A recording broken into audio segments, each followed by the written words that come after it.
Mi nombre es Carmen, y trabajo como ingeniera de sistemas en una empresa tecnológica del Distrito Federal.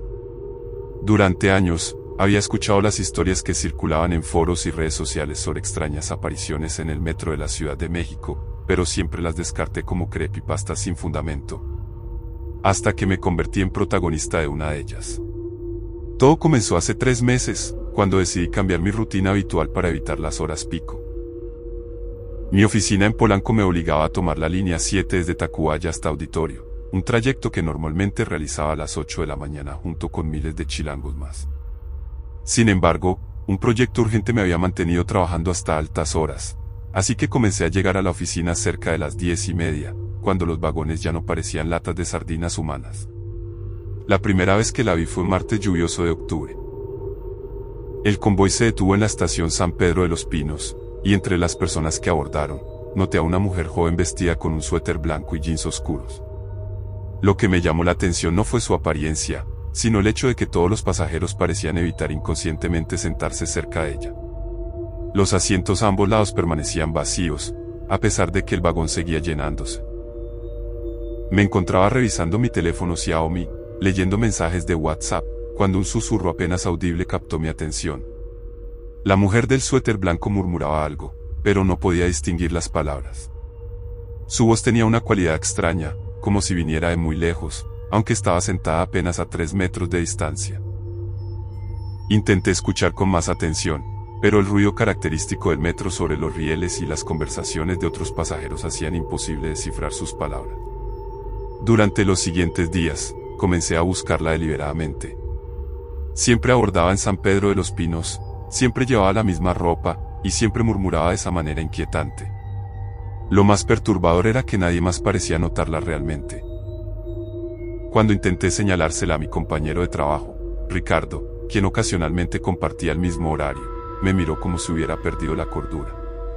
Decidí investigar por mi cuenta.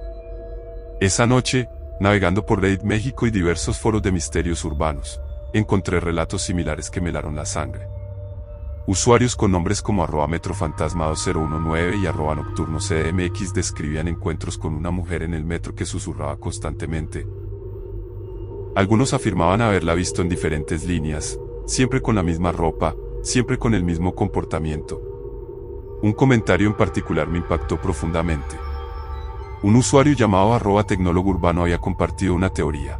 Según él, esta aparición era una manifestación moderna de La Llorona, la legendaria mujer que, según el folclore mexicano, vagaba por ríos y canales lamentándose por sus hijos perdidos. Su hipótesis era que, en una ciudad donde los antiguos canales habían sido reemplazados por túneles del metro, el espíritu había adaptado su territorio de caza. La explicación me pareció ridícula, pero no podía negar lo que estaba experimentando. Cada mañana, puntualmente, la mujer aparecía en San Pedro de los Pinos. Sus susurros se volvían más audibles para mí, aunque seguían siendo ininteligibles. Era como si mi percepción se estuviera sintonizando gradualmente con su frecuencia. Todo cambió el viernes de la tercera semana. Esa mañana, el convoy se retrasó debido a problemas técnicos en la línea, y me encontré prácticamente sola en el vagón con ella. Los pocos pasajeros restantes se habían concentrado en el extremo opuesto, dejándonos en una extraña intimidad. Por primera vez, pude escuchar claramente sus palabras. ¿Has visto a mis archivos? ¿Has visto mis datos perdidos? Su voz tenía un eco digital, como si fuera procesada a través de múltiples filtros de audio. Repetía la misma frase una y otra vez, con una cadencia hipnótica que me resultaba familiar. Entonces lo comprendí. La frase que repetía era idéntica a un mensaje de error que había comenzado a aparecer esporádicamente en mi computadora de trabajo durante las últimas semanas. Un mensaje que el departamento de IT no había logrado explicar, y que había atribuido a algún glitch menor en el sistema. Mi teléfono vibró con una notificación. Era un mensaje de WhatsApp de un número desconocido. Los archivos perdidos buscan su hogar. La migración de datos no se completó correctamente.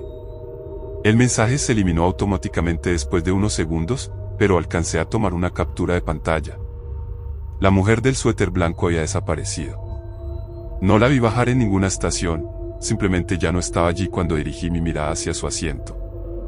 El resto del trayecto hasta Auditorio transcurrió en un silencio que me resultó ensordecedor. En la oficina, Decidí investigar más profundamente. Utilizando mis privilegios de acceso al sistema, descubrí algo perturbador. 3 años atrás, una empleada llamada Carmen Delgado había trabajado en mi mismo puesto. Según los registros de recursos humanos, había muerto en un accidente de tráfico mientras se dirigía al trabajo un martes por la mañana. Lo más inquietante era que había estado trabajando en la migración de un sistema de archivos crítico cuando ocurrió el accidente, dejando el proyecto incompleto. Sus archivos personales seguían almacenados en el servidor de la empresa, en una carpeta etiquetada como pendiente de limpieza. Al abrirla, encontré cientos de documentos, fotos y notas personales que nunca habían sido transferidos correctamente a los sistemas actualizados. Era como si una parte de su presencia digital hubiera quedado atrapada en el limbo tecnológico. Esa noche, no pude dormir. Las palabras de la mujer del metro resonaban en mi mente: ¿has visto mis archivos? ¿Has visto mis datos perdidos? Comencé a sospechar que lo que había estado viendo no era simplemente una aparición, sino algún tipo de manifestación de datos no resueltos, una presencia digital que había encontrado la manera de manifestarse en el mundo físico. Durante el fin de semana, trabajé obsesivamente en completar la migración de archivos de Carmen Delgado. Utilizando las herramientas más avanzadas disponibles, logré recuperar y transferir correctamente todos sus datos pendientes. Fue un proceso técnicamente complejo que me tomó casi 40 horas continuas de trabajo. El lunes siguiente, abordé el metro con una mezcla de expectativa y aprensión. El convoy llegó puntualmente a San Pedro de los Pinos, las puertas se abrieron, pero la mujer del suéter blanco no apareció. Por primera vez en semanas, todos los asientos del vagón se ocuparon normalmente. Mi teléfono no recibió más mensajes misteriosos, y los errores en mi computadora de trabajo cesaron completamente. Sin embargo, esa misma tarde, mientras revisaba mi email personal, encontré un mensaje en mi bandeja de entrada que me confirmó que mi experiencia había sido real. El remitente era carmen.delgado@empresatecnologica.com.mx, una dirección que técnicamente ya no debería existir. El asunto simplemente decía: gracias, y el cuerpo del mensaje contenía una sola línea: los archivos han encontrado su hogar. La migración está completa. Nunca volví a ver a la mujer en el metro, pero mi experiencia me enseñó algo inquietante sobre nuestra era digital. En un mundo donde nuestras vidas están cada vez más entrelazadas con datos y sistemas, tal vez la muerte no siempre signifique una desconexión completa. Quizás, en algunos casos, fragmentos de nuestra presencia digital pueden persistir, buscando resolución en formas que apenas comenzamos a comprender. Ahora, cada vez que subo al metro de la Ciudad de México, observo cuidadosamente a los demás pasajeros. Y me pregunto: ¿cuántas de las personas que veo son realmente humanas? ¿Y cuántas podrían ser manifestaciones de datos perdidos buscando su camino de regreso a casa? La modernidad ha creado nuevas formas de folclore, y el metro se ha convertido en el río donde las nuevas lloronas buscan lo que han perdido, no hijos de carne y hueso, sino fragmentos digitales de sus existencias truncadas.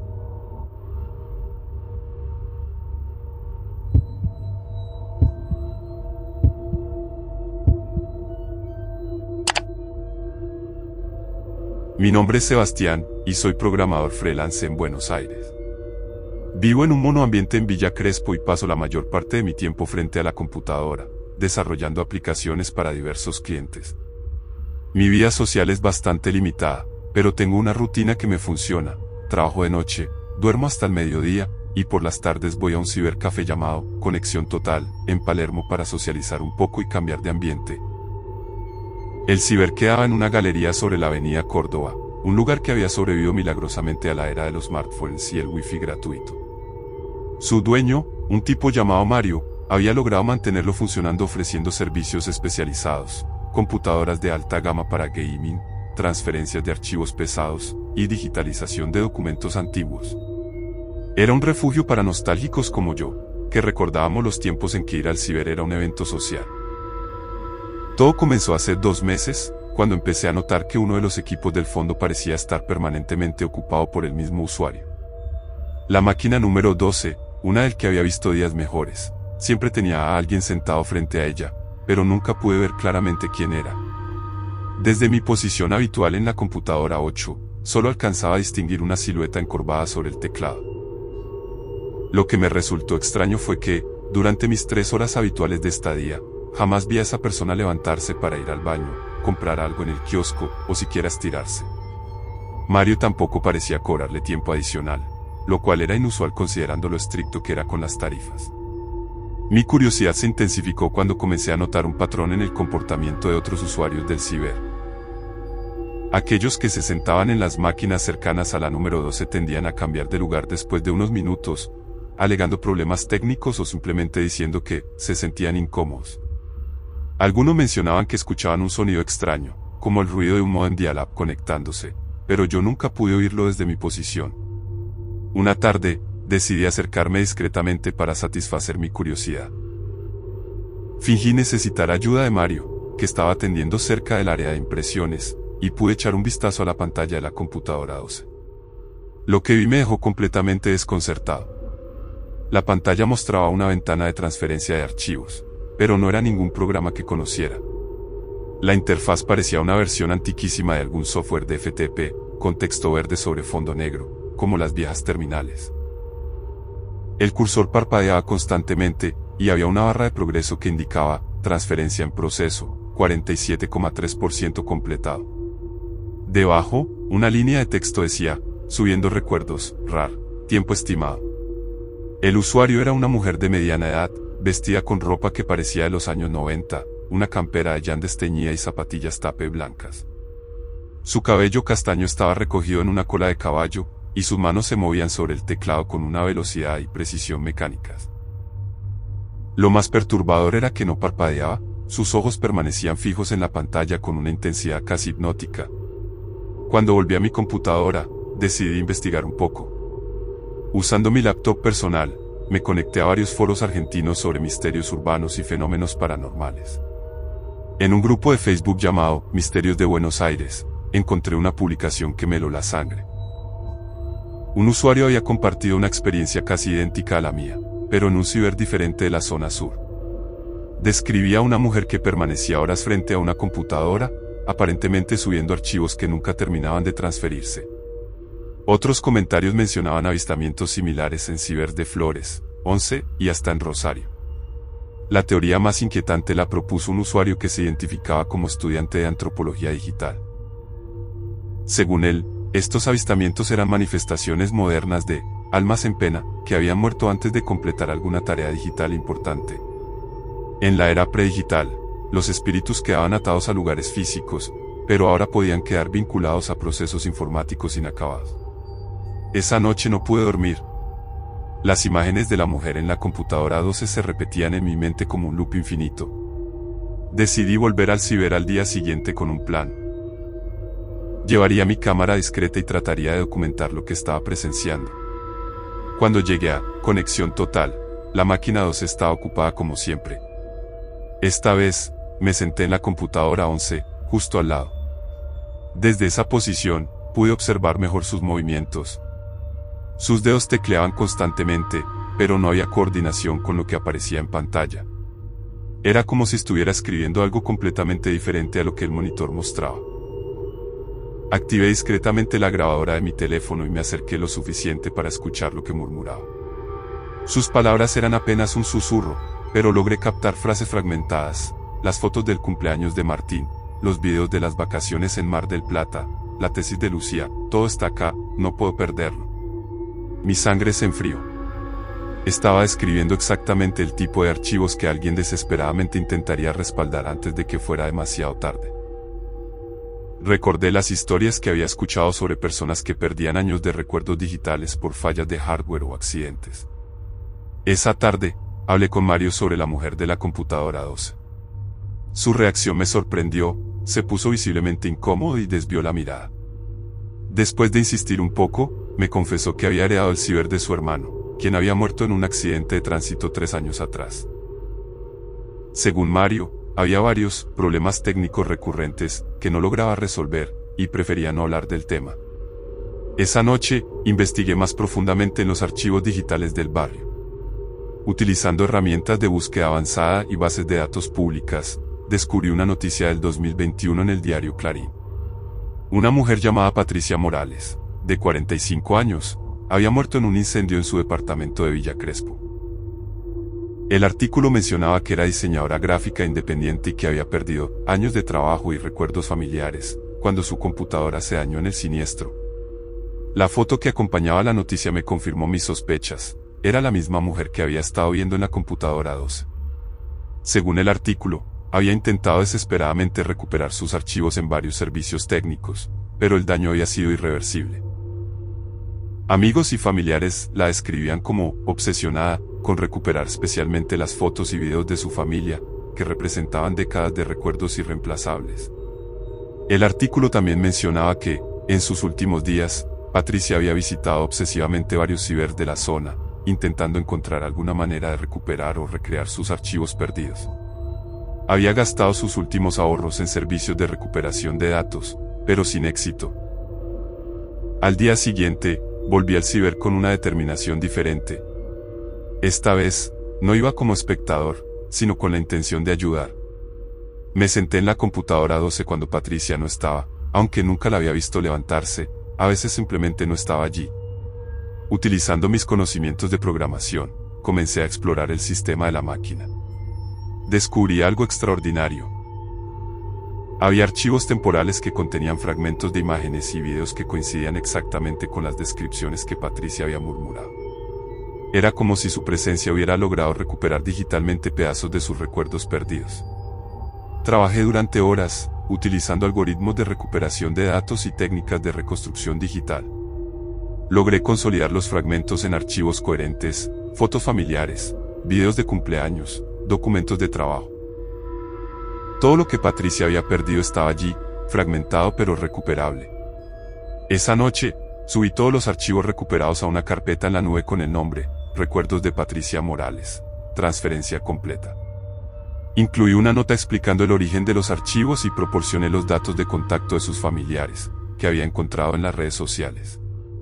Cuando volví al ciber al día siguiente, la computadora 2 estaba vacía por primera vez en meses. Mario me comentó, con visible alivio, que los problemas técnicos habían cesado completamente. El extraño ruido de modem que mencionaban otros usuarios había desaparecido, y ya no había más quejas sobre esa máquina. Una semana después, recibí un email de Martín Morales, hijo de Patricia. Me contaba que había recibido un enlace anónimo a los archivos de su madre, incluyendo fotos y videos que creían perdidos para siempre. Su familia había podido finalmente completar el proceso de duelo, teniendo acceso a los recuerdos que Patricia tanto había luchado por preservar. Mi experiencia en Conexión Total me enseñó algo profundo sobre nuestra relación con la tecnología y la memoria.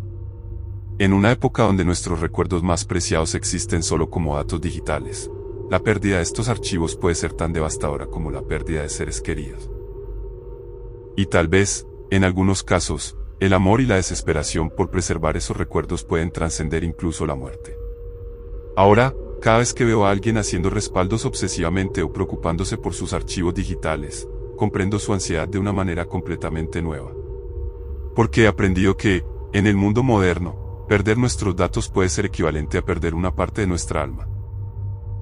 Y que algunas almas, simplemente, no pueden descansar hasta que sus recuerdos digitales encuentren el camino de regreso a casa. Patricia Morales había encontrado en el ciber un portal entre el mundo digital y el físico, un espacio donde su necesidad desesperada de preservar la memoria familiar había logrado manifestarse como código recuperable. El folclore argentino habla de almas que quedan atadas a lugares donde vivieron experiencias intensas, pero ahora esos lugares pueden ser servidores, discos duros o simples carpetas en la nube. Los cibers, esos últimos bastiones de la nostalgia digital, se han convertido en los nuevos cementerios donde las presencias tecnológicas buscan completar sus transferencias pendientes.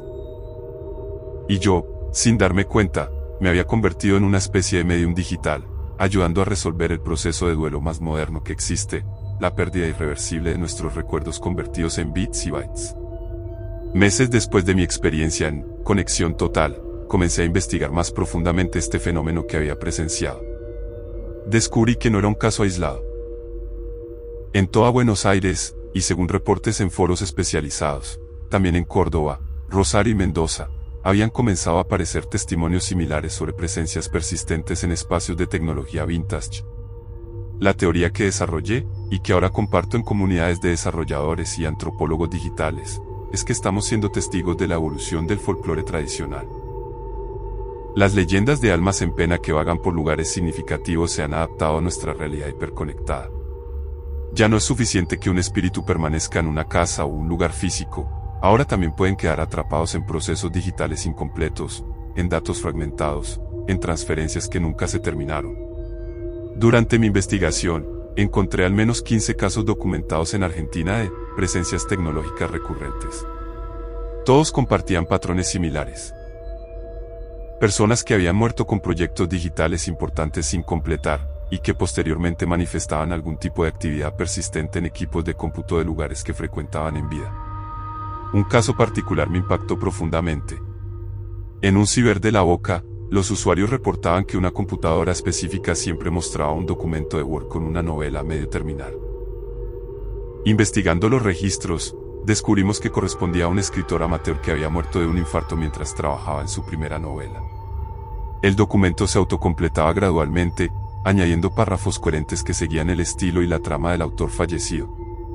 Mario, el dueño de Conexión Total, eventualmente me confesó que había heredado el ciber precisamente porque su hermano había notado estos fenómenos inexplicables y había decidido cerrarlo antes de morir. Sin embargo, Mario había descubierto que, de alguna manera, ayudar a resolver estos casos pendientes no solo eliminaba las anomalías, sino que también proporcionaba una sensación de paz que él describía como alivio para todos los involucrados. Esto me llevó a desarrollar lo que ahora llamo terapia de resolución digital, un método para identificar presencias tecnológicas persistentes y ayudarlas a completar sus procesos pendientes. Es un trabajo que combina mis habilidades técnicas con una sensibilidad casi paranormal para detectar datos fragmentados que buscan resolución. La experiencia de Patricia cambió mi perspectiva sobre la muerte en la era digital. Ya no veo a los datos como simples archivos binarios, sino como extensiones de la conciencia humana que pueden persistir más allá de la vida física. Cada foto, cada video, cada documento que creamos es un fragmento de nuestra alma convertido en código, y cuando morimos sin completar la transferencia de esos fragmentos a un lugar seguro, parte de nosotros puede quedar atrapada en el limbo digital. Ahora trabajo como consultor freelance especializado en arqueología de datos y resolución digital post-mortem. Es un nicho muy específico, pero necesario en nuestra era. Ayudo a familias a recuperar archivos de seres queridos fallecidos, y ocasionalmente, me encuentro con casos como el de Patricia, donde la presencia misma del difunto parece estar activamente colaborando en el proceso de recuperación. El último mensaje que recibí de la cuenta de Patricia decía simplemente, gracias por entender que los recuerdos necesitan un hogar, no un cementerio digital. Esa frase se ha convertido en el lema de mi trabajo. Ayudar a que los datos encuentren paz, y a que las almas digitales completen sus transferencias pendientes hacia la eternidad virtual que todos, conscientemente o no, estamos construyendo con cada archivo que guardamos, cada foto que tomamos, cada video que grabamos. En el fondo, todos estamos creando nuestros propios archivos del alma, esperando que alguien, algún día, se preocupe lo suficiente por completar nuestras transferencias pendientes hacia la posteridad digital.